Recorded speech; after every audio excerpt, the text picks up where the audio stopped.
Je m'appelle Rosa Paula Miano et aujourd'hui je vais parler avec les lettres de mon moulin.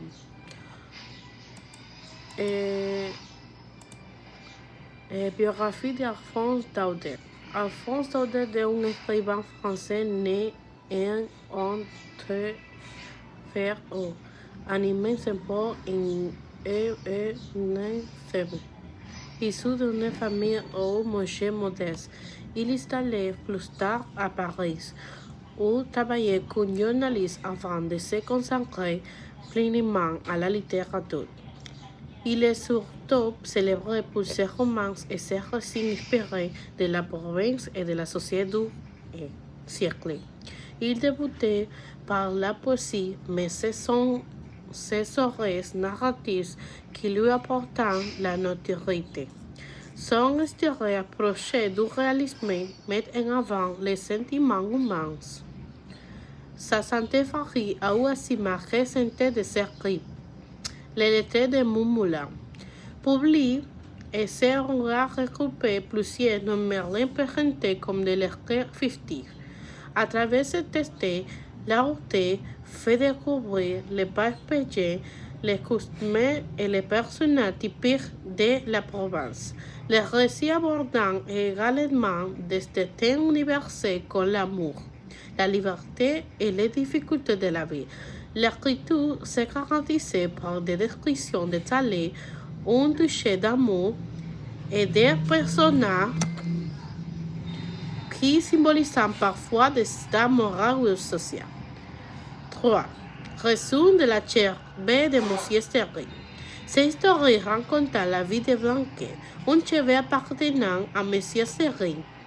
Celui-ci avait déjà perdu ses cheveux partis de la montagne où elle avait été et dévorée par les loups. Pour éviter que cela se reproduise, il gardait Blanquet attaché dans un endroit soit. Cependant, attiré par le récit de liberté, elle décidait de s'enfoncer pour recouvrir la montagne malgré les vestiments de son maître. Faux. Monsieur Sering est un bon pasteur. Combien de cheveux il est perdu? On peut penser qu'il n'est pas très compétent puisqu'il a déjà perdu ses cheveux avant Blanquet. Ils se sont tous aventurés dans la montagne et ont été mangés par les loups.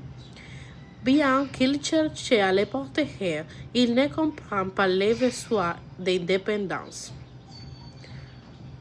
Où attaché il est tiré? Il est attaché dans un champ autour derrière sa maison. Celui est en terre d'œil offrant un certain protection, mais était restreint fait à l'immensité de la montagne, caractéristique de la terre. Blanquet est décrit comme un chair très belle et doux. Elle a deux yeux précis, un petit part de sa peau noire et luisante, des corners ici un perrin blanc suet. Malgré son tempérament affecté, elle nourrit un fort désir de liberté. Comment quelqu'un achète où elle est allée? Elle a rompu la corde qui la retenait et a quitté le pont. Elle est dirigée vers la montagne symbolée d'évasion et d'indépendance, profitant pleinement de la nature sans penser à où danser. Qu'est-ce qui s'est passé il y a la fin? À la fin du récit, les loups attaquaient. Elle se défend courageusement toute la nuit, mais à la vue. Elle finit par succomber, sa quête de liberté s'écluse sans crime. Morale de restaurer. La femme montrait que la liberté requise sans prudence peut entraîner de lourdes conséquences. Elle souligne que l'indépendance totale comportait des richesses qu'il faut savoir versus. Merci pour écouter moi.